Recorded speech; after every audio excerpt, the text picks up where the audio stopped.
ဟုတ်ကဲ့ရွေးကောက်ပွဲကတရားမျှတမှုရှိမယ်လို့ကျွန်တော်တို့ယုံကြည်ပါတယ်ဘာဖြစ်လို့အမေစုရဲ့လက်အောက်မှာရှိနေတဲ့အတွက်ကြောင့်ပါ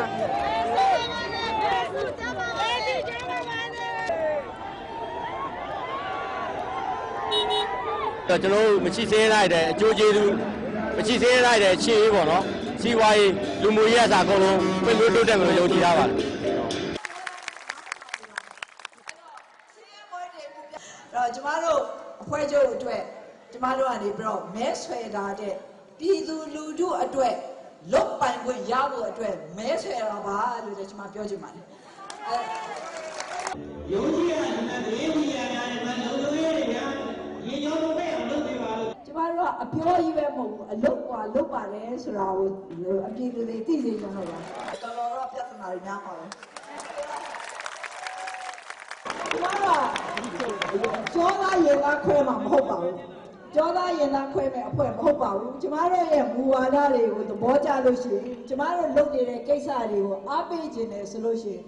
ဘယ်ပါတီအဖွဲ့အစည်းဝင်မဆိုကျမတို့အတွက်မဲပေးနိုင်ပါတယ်လို့ကျမပြောချင်ပါတယ်မဲပေးတာပါလို့မြစ်တာရက်ခံနေတာဒါမှကျမတို့ကတကယ်ကိုမတူကွဲရမှုပေါ်မှာအခြေခံနဲ့ညီညွတ်ရေးရနိုင်တယ်လို့ပြောလို့ရမှာပေါ့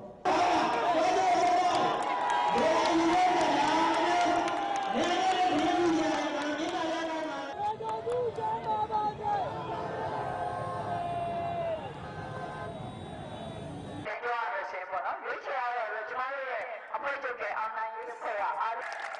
အဓိကပါလဲဆိုတော့ပြည်သူလူထုကိုအကျိုးပြုမယ်ဆိုတာပြည်ရဖြစ်ပါတယ်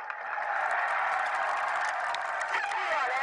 ပုံပေါ်ပြလောက်နိုင်မယ်လို့ဖြစ်တယ်ဆိုတာကျွန်တော်ပြောချင်ပါတယ်အမေစုကကျမတို့ဆင်းရဲသားတွေအားလုံးကပြည်သူလူထုတွေအားလုံးတော့ကောင်းမယ်လို့ထင်ကြပါတယ်